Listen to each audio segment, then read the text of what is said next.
Bonjour à tous et bienvenue sur les tutos de la forge pour cette vidéo qui va être consacrée aujourd'hui au soclage.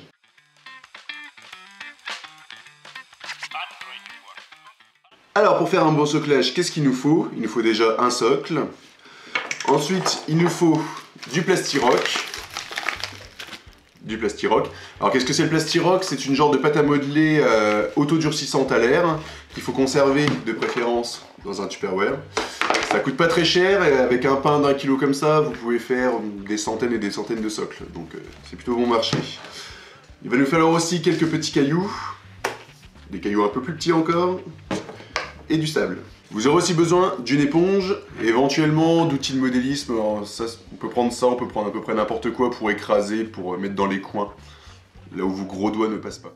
On commence par prendre son socle et une bonne dose de pâte, de plastiroc. Et là c'est tout simple, il suffit d'appuyer. Hop là. Ah. Alors le plastiroc de base ne colle pas spécialement sur le socle, il faut vraiment l'écraser dessus pour que quand il sèche, ça colle naturellement sur le socle. Vous voyez, j'écrase. Pour l'instant on ne cherche pas à donner de forme, on cherche juste à appliquer notre plastiroc. Le texturage viendra après. Vous pouvez éventuellement humidifier légèrement vos doigts. Ça peut aider à bien étaler la pâte. Une fois ceci fait, je racle les bords, encore une fois pour bien écraser. Voilà.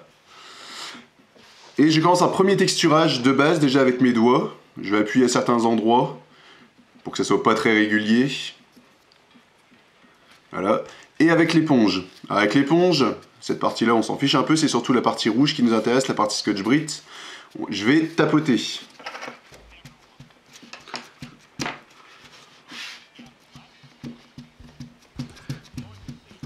On tapote en appuyant très très fort. Hein. On n'hésite pas, ça va faire redéborder un petit peu le plastiroc en dehors du socle, mais c'est normal.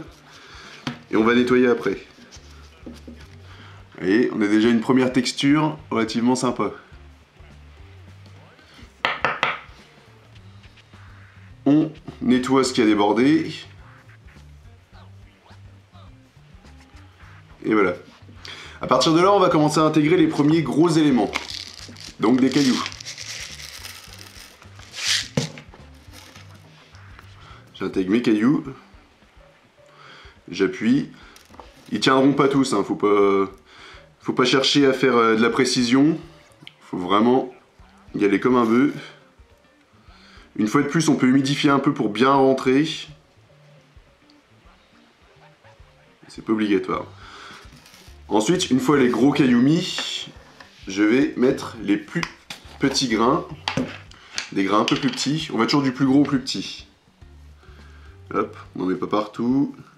Quelques pichenettes. Là, on les enfonce pas avec les doigts, on va les enfoncer avec l'éponge. Une fois de plus, ils ne vont pas tous tenir comme les gros cailloux. Si on tapote, on voit bien que ça tombe. Voilà. Et enfin,